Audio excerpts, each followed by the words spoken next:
जय हिंद। आज की इस वीडियो में हम कक्षा 10 के गोथली के गद्य खंड के आखिरी चैप्टर शिक्षा और संस्कृति के लेखक परिचय और सारांश की चर्चा करने वाले हैं। देखिए, जो पाठ हमारा है शिक्षा और संस्कृति, यह एक शिक्षा शास्त्र पाठ है, अर्थात इस पाठ में शिक्षा के संदर्भ में जानकारी दी गई है और इसके लेखक हैं महात्मा गांधी जी, राष्ट्रपिता महात्मा गांधी जी। चलिए पहले हम लेखक परिचय की चर्चा कर लेते हैं, उसके बाद सारांश की चर्चा करेंगे। देखिए, लेखक हैं महात्मा गांधी जी।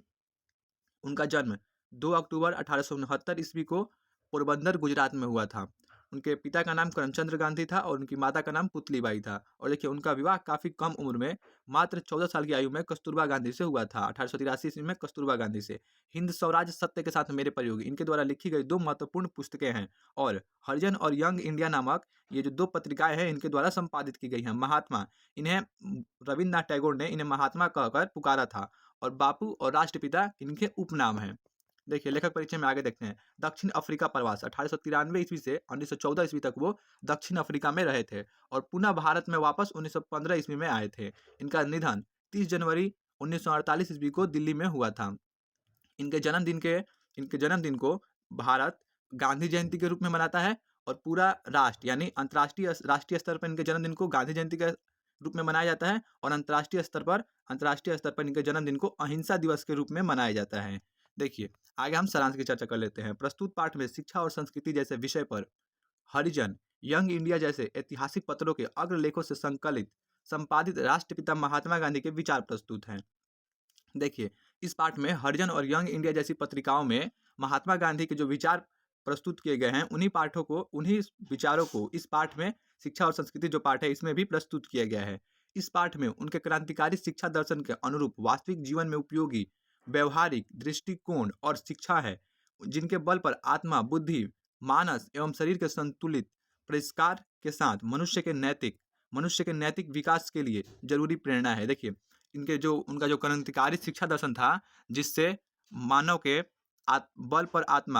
जिनके बल पर आत्मा, बुद्धि, मानस एवं शरीर के संतुलित परिष्कार के साथ मनुष्य के नैतिक विकास के लिए जरूरी प्रेरणा है, अर्थात वह शिक्षा जो मानव के लिए उपयोगी है, उसी शिक्षा के संदर्भ में बताया गया है। गांधी जी की शिक्षा और संस्कृति की परिकल्पना निरी सैद्धांतिक नहीं है, वह जटिल और पुस्तकीय भी नहीं है, बल्कि हमारे साधारण दैनिक जीवन व्यवहार से गहरे अर्थों में जुड़ी हुई है। देखिए, जिस शिक्षा को गांधी जी बढ़ावा देते थे, वह जो शिक्षा थी वह काफ़ी जटिल भी नहीं थी और ना ही पुस्तकीय थी। मतलब वो केवल पुस्तक में ही मिले रहने की शिक्षा व्यवस्था नहीं थी।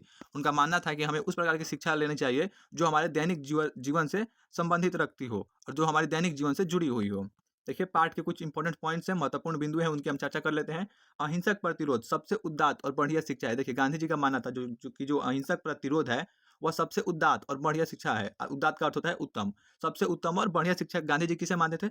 तो अहिंसक प्रतिरोध को सबसे बढ़िया और उत्तम शिक्षा मानते थे। आध्यात्मिक शिक्षा से मेरा मतलब हृदय की शिक्षा है। गांधी जी का कहते थे कि आध्यात्मिक शिक्षा से मेरा मतलब हृदय की शिक्षा है। बच्चे और मनुष्य के शरीर, बुद्धि और आत्मा के सभी उत्तम गुणों को प्रकट किया जाए।